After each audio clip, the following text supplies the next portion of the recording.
একটা জবা গাছ নিয়ে এসেছিলাম নিজের ছাদ বাগানের মধ্যে।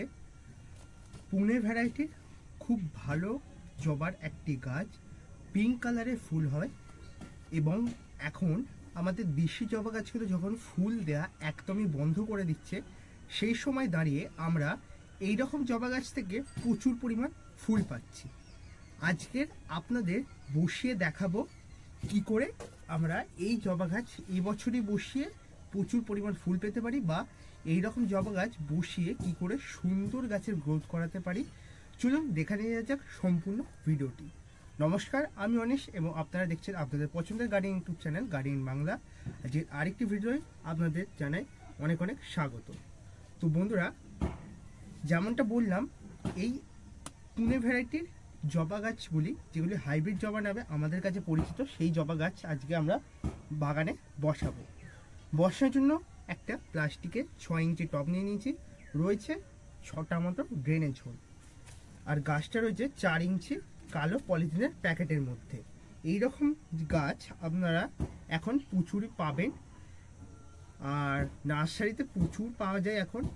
এছাড়াও অন্যান্য যত মার্কেট রয়েছে, যেমন গালি স্ট্রিট রয়েছে, আবার উলুবেড়িয়া পেইট মার্কেট রয়েছে, এরকম প্রত্যেক জায়গাতেই এখন এইরকম জবা গাছ প্রচুর পাওয়া যাবে। দাম 50 থেকে 100 এইরকম নেয় এখন, কারণ দামটাও খুব বেড়েছে।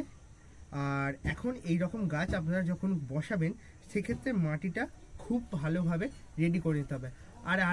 আর হ্যাঁ বন্ধুরা, আর একটা আপডেট দেওয়া ছিল, ফেসবুক গ্রুপ বা ফেসবুকে অ্যাক্টিভ হওয়ার জন্য অনেকেই বলছিলেন সরাসরি ডিএম করার জন্য। তাই সেই জন্য নতুন একটি ফেসবুক অ্যাকাউন্ট আমি ক্রিয়েট করেছি, তার লিঙ্ক আপনাদের সঙ্গে দিয়ে দেবো। সেটাতে আমরা নতুন যত ভিডিও হচ্ছে, সেই ভিডিওগুলো পোস্ট হচ্ছে, সেই ইউটিউবের যত ভিডিও থাকছে সেগুলো আমাদের ফেসবুক পেজ বলা চলে, ফেসবুক পেজের মধ্যে পোস্ট হচ্ছে। আপনারা সেই পেজটিকে অবশ্যই ফলো করবেন, লিঙ্ক ডিসক্রিপশনে রয়েছে, সেখান থেকে অবশ্যই দেখে নেবেন। আর আপনাদের কোনো সমস্যা থাকলে নির্দ্বিধায় কমেন্ট করুন এবং ফেসবুকে গিয়েও মেসেজ করবেন। আর যারা এখনও গার্ডেন বাংলাকে সাবস্ক্রাইব করেনি, প্লিজ সাবস্ক্রাইব করে নেবেন। চলুন চলে আসা যাক মূল ভিডিও। যেমনটা বললাম, এই 6 ইঞ্চি প্লাস্টিকের টব, এর মধ্যে এই 4 ইঞ্চি গাছটা শিফট করব। ছোট গাছ, সেই জন্য ছোট্ট টব। এইটা হচ্ছে জবা গাছের মূল টিপস। আপনারা যখনই নতুন গাছ করবেন, সবসময় ছোট গাছ দিয়ে করার চেষ্টা করবে এবং ছোট গাছ ছোট জায়গার মধ্যে রাখার চেষ্টা করবে। এই ড্রেনেজ হোলগুলোকে অফ করে দেওয়ার জন্য আমি এরকমভাবে টব ভাঙা টুকরো নিয়ে নিয়েছি, নিয়ে প্রত্যেকটা ড্রেনেজ হোলকে কভার করে দেবো। তাহলে আমাদের জল বেরিয়ে যাবে, মাটি বেরিয়ে যাবে না, আর ড্রেনেজিংটাও খুব ভালোভাবে হতে পারবে। আর ড্রেনেজটা সবসময় ভালোভাবে করবে। চাইলে এর উপর হালকা করে বালির একটা আস্তরণ দিয়ে দিতেই পারো, খুব ভালো ড্রেনেজটা রেডি হয়ে যাবে। তো নর্মালি আমি এখানে ইউজ করছি নর্মাল গার্ডেন সয়েল, তার সাথে নিয়ে নিয়েছি পুরনো গোবর সার, দুটো মিক্স করে রেখে দিয়েছিলাম। আর এতে অ্যাড করব কাঠের গুঁড়ো। যেহেতু আমার কাছে কোকোপিট নেই, কাঠের গুঁড়ো অ্যাড করছি। যাদের কাছে কোকোপিট রয়েছে বা ধানের তুষ রয়েছে, আপনারা এইগুলি যে কোনো একটা অ্যাড করবেন। তো আমি এখানে কিছুটা পরিমাণ কাঠের গুঁড়ো নিয়ে নিচ্ছি। তো এবার অনেকেই বলবে, দাদা কাঠের গুঁড়ো কোথায় পাবো? কাঠের গুঁড়ো পেতে গেলে যেখানে কাঠের কল রয়েছে, মানে যেখানে গাছের গুঁড়ি কাটা হয়, মানে চেরাই করা হয়, সেইখান থেকে আপনারা এই কাঠের গুঁড়ো কালেক্ট করতে পারবে। আমাদের এখানে অনেকই রয়েছে কাঠের কল, তাই আমি ওখান থেকে নিয়ে গিয়ে বস্তা করে নিয়ে এসেছিলাম 2 বস্তা মতো, এবং সেটা গোটা শীতকালটা জুড়েই চলছে। কাঠের গুঁড়ো মেশানোর একমাত্র কারণ হচ্ছে মাটিটাকে একদমই ঝুরঝুরে ওয়েল ড্রেন বানানো, যাতে গাছের এয়ার সার্কুলেট খুব ভালো হয় এবং গাছের রুট স্ট্রাকচারও ভালো মতোভাবে ডেভেলপ হয়, আর গাছ যাতে দুর্দান্তভাবে বেড়ে উঠতে পারে। মাটিটা রেডি মোটামুটিভাবে। এখন আরেকটা জিনিস অ্যাড করব, এতে আমি অ্যাড করছি সুপার ফসফেট, 1 চামচ পরিমাণ সুপার ফসফেট। সুপার ফসফেট কেন দেবো? এটা মাটিকে ভুরভুরে রাখবে এবং আপনাদের গাছকেও সুস্থ সবল রাখতে অনেক সাহায্য করবে। এরপর দেবো এপসম সল্ট। এপসম সল্টটা গাছের রুটকে ভালো করবে এবং গাছের স্ট্রেস যাতে না পড়ে, ট্রান্সফার শকে যাতে গাছ না যায়, সেক্ষেত্রেও কাজ দেবে। তো কিছুটা পরিমাণ দিয়ে দিলাম এপসম সল্ট। এবার মাটিটাকে ভালো মতোভাবে মিশিয়ে নেব। মিশিয়ে নিয়ে তারপর এই মাটিতেই গাছ বসাবো। তো এই ছিল আপনাদের মাটি। নর্মালি মাটিতেই গাছ বসাতে পারেন, কিন্তু যদি গার্ডেনিংয়ের জন্য ওয়েল ড্রেন সয়েল বানান তাহলে খুব ভালো এই গাছ করা সম্ভব। নিচের বেস থেকে 2 থেকে 3 ইঞ্চি পরিমাণ এই মাটি দিয়ে আমরা ভরাট করে নেব। তারপর আমরা এই গাছটা বসিয়ে দেব। গাছটা প্যাকেটটা কেটে বা প্যাকেটটা না কেটেও বার করা যায়, কিন্তু দেখবেন যেন গাছের কোনো ক্ষতি না হয়ে যায়। তো ওপর থেকে কিছুটা পরিমাণ মাটি আমি সরিয়ে দিচ্ছি। আর সবসময় এইরকম গাছকে দেখবেন নেট পটে রয়েছে কিনা। নেট পটে থাকলে গাছটাকে অবশ্যই নেট পট থেকে বার করবেন। এই গাছটা নেট পটে নেই, বালির মধ্যে করা ছিল, তাই বালি কিছুটা পরিমাণ ঝাড়িয়ে দিয়েছি। নিয়ে এই মাটিটাকে সম্পূর্ণটা ফেলে দেবো, দিয়ে জাস্ট এরকম গাছটাকে বসিয়ে দেবো। আরেকটু মাটি আমাকে টবটার মধ্যে ফিল করে নিতে হবে। নিয়ে টবের মাঝামাঝি করে, একদম মাঝামাঝি নিয়ে ভালো করে বসিয়ে দেবো। দিয়ে চারিদিকটা যে সয়েলটা প্রিপেয়ার করলাম এই সয়েল দিয়েই কভার করে দেবো।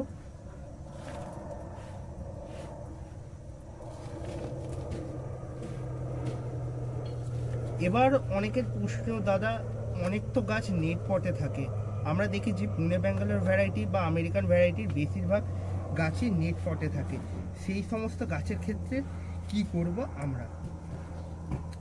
অনেক সময় এই রকম জবা গাছকে যদি আমরা নেট পট না কেটে বসিয়ে দিই, সেক্ষেত্রে দেখা যায় গাছের গ্রোথ ভালো হয় না বা একটা সময় পর গিয়ে গাছটা মারা যায়। সেক্ষেত্রে আমাদের খুবই দুঃখিত হয়, আমরা একটা জলজান্ত গাছ মারা যায় নিজের চোখের সামনে। সেটার মূল একমাত্র কারণ হচ্ছে নেট পটটার মধ্যে গাছ ভালোভাবে বেড়ে উঠতে পারে না, বা গাছের যে শিকড়গুলো গাছের চারিপাশে বেরোচ্ছে সেগুলো খুব ভালো মতো বেড়ে উঠতে পারে না। ঠিক এই সমস্যাটাই প্রত্যেকে ফেস করো। আর এই সমস্যা থেকে মুক্তি পেতে গেলে অবশ্যই আমাদের নেট পট থেকে কেটেই তারপর গাছ বসাতে হবে। দেখে নেওয়া যাক এরপর আমি কি করব। গাছে দিয়ে দেবো ভালো মতোভাবে জল। নতুন যখন গাছ বসাবেন তখন গাছে ভরপুর পরিমাণ জল দেবেন, যাতে তলার ড্রেনে জল দিয়ে জলটি বেরিয়ে যায়। ড্রেনে জল দিয়ে যতক্ষণ না বেরোবে ততক্ষণ আপনারা জল দিয়ে যাবেন। আর নতুন গাছ বসানোর ক্ষেত্রে যে মাটিটা বললাম, এই মাটিতে আপনারা সমস্ত জবা গাছ, গোলাপ গাছ এগুলো সমস্তটাই বসাতে পারেন। এতে খুব ভালো গাছ হবে। আর ওয়েল ড্রেন মাটি রেডি করবেন যাতে গাছ খুব ভালোভাবে দ্রুততার সাথে বেড়ে উঠতে পারে। গাছ বসানো কমপ্লিট। এরপর আমাদের মেনে চলতে হবে বেশ কয়েকটা টিপস। কি কি টিপস? প্রথমত যে টিপসটা, গাছে খাবার আমাদের নিয়মিতভাবে দিতে হবে। কি খাবার দেবেন? প্রথমত আমরা দিতে পারি সবজি পচা তরল সার, এটা গাছের জন্য আদর্শ লিকুইড খাবার। দিতে পারি সর্ষের খোল ভেজা জল, তার সঙ্গে অল্প পরিমাণে লাল পটাশ। দিতে পারি এনপিকে 10-26-26 বা 0-52-54 বা এনপিকে 00-50 বা এনপিকে 20-20-20 গাছে স্প্রে করতে পারি, কিন্তু টাইম বুঝে। যখন গাছে ফুলের পরিমাণ কম একদমই, তখন 00-50 গাছে দিতে পারি। বা গাছের গ্রোথ হচ্ছে না, সেই সময় অল্প করে আমরা বায়ো পটাশ গাছে দিতে পারি। তাছাড়া আমরা প্রতি সপ্তাহে একবার করে গাছে দিয়ে দেবো হিউমিক অ্যাসিডের জল। হিউমিক অ্যাসিড গাছে দেওয়া এতটাই দরকার যাতে গাছে সম্পূর্ণ বৃদ্ধি হতে পারে এবং গাছ খুব ভালোভাবে মাটি থেকে খাবারটা গ্রহণ করতে পারে। হিউমিক অ্যাসিড নিয়ে একটা ভিডিও রয়েছে ইতিমধ্যে আপলোড, তোমরা সেই ভিডিওটা গিয়ে দেখে নিও। জবা গাছের স্পেশাল খাবার বলে সেই ভিডিওটা তোমরা আমার চ্যানেলে পেয়ে যাবে।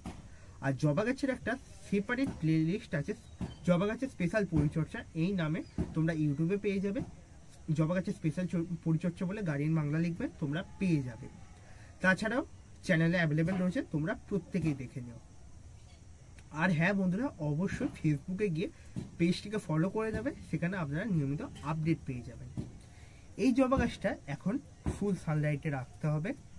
যতদিন না গাছটা ভালো মতো গ্রোথ নিচ্ছে বা গ্রোথ স্টার্টিং শুরু হচ্ছে, আমরা গাছে কোনো রকমের হাই পাওয়ারে খাবার দেবো না। লিকুইড খাবার 1 সপ্তাহ পর থেকে স্টার্ট করব, আর গাছটিকে যতটা সম্ভব ফুল সানলাইটে রাখবো। এই হলো আজকের আমার গাছ বসানো কমপ্লিট। শীতকালে জবা গাছ টুকটাক করে সকলেই বসাচ্ছ। এই গাছগুলি বেসিক্যালি গরমের শুরু মানে ফেব্রুয়ারি এন্ড থেকে প্রচুর পরিমাণে ফুল দেওয়া শুরু করে দেবে। এখনও ফুল দেবে কিন্তু পরিমাণটা অনেকটাই কম হবে। আর এখন আমরা অনেকেই দেখছি দেশি গাছগুলো একদমই ফুল দেওয়া বন্ধ করে দিয়েছে। সেক্ষেত্রে আমরা এই জবা গাছ এখন ইতিমধ্যেই অনেকেই কিনে আনছো, আবার অনেকের গাছ রয়েওছে, তাদের গাছেও প্রচুর পরিমাণ ফুল হচ্ছে। যেমন আমার কাছে বেশ কয়েকটা গাছ হচ্ছে, সেগুলোতেও ফুল হচ্ছে, যেগুলো তোমাদের মাঝে মধ্যে শেয়ার করি। এছাড়াও এই গাছগুলি মূল সমস্যা হচ্ছে প্রচণ্ড গরমে, কারণ এই গাছগুলি পুনে বেঙ্গলের সাইডের গাছ বা আমেরিকান অস্ট্রেলিয়ান ভ্যারাইটির গাছ হয়ে থাকে, এবং যে সেই গাছগুলি এমন একটা অ্যাটমসফিয়ারে পছন্দ করে যেখানে মানে টেম্পারেচার খুব আপ অ্যান্ড ডাউন হবে না বা প্রচণ্ড গরম অতিরিক্ত হবে না। গরমকালে এখন 50 ক্রস করছে টেম্পারেচার। এমতো অবস্থায় আমরা ছাদের ওপেন ছাদের মধ্যে কখনোই এরকম জবা গাছগুলি রাখবো না। যখন গরমকাল পড়বে তখন গাছগুলিকে ফুল গ্রিন নেটের নিচে বা ফুল শেডেতে ট্রান্সফার করতে হবে। আর এখন যেহেতু শীতকাল, সকাল 8টা-9টার পর রৌদ্র উঠছে, সেক্ষেত্রে আমরা যতক্ষণ গাছগুলো রৌদ্র পায় সেরকম রৌদ্রের মধ্যে রাখবো। এই ছিল বন্ধুরা মূল ভিডিও। আর একটা বিষয়, গাছে ফাঙ্গিসাইড স্প্রে করতে হবে আমাদের প্রতি 2 সপ্তাহের ব্যবধানে একবার করে। আর তার পাশাপাশি আমাদের গাছে কীটনাশক দিতে হবে, না হলে এই দেখো একটা জিনিস, গাছটা নার্সারিতে ছিল, আমি নিয়ে আসার আগে ঠিক মতো লক্ষ্য করে নিই, দেখো গাছের পাতাটা কীরকম খেয়ে নিয়েছে, দেখছো এইরকম পাতা ছিদ্রকারী পোকার উপদ্রব সৃষ্টি হবে। সেক্ষেত্রে তোমাদের গাছের প্রচুর ক্ষতি হয়ে যেতে পারে, তাই এই বিষয়টা অবশ্যই মাথায় রাখবে। তো ভিডিওটা এখানে সমাপ্ত করলাম। ভিডিওটা এতক্ষণ মন দিয়ে দেখার জন্য ধন্যবাদ আপনাদের প্রত্যেককে। আর অবশ্যই চ্যানেলটিকে সাবস্ক্রাইব করে নেবে এইরকম ভিডিও দেখার জন্য। আজ চললাম, আবারও দেখা হচ্ছে নতুন ভিডিওর মধ্যে দিয়ে তোমাদের প্রত্যেকের সাথে। সকলে ভালো থাকবে।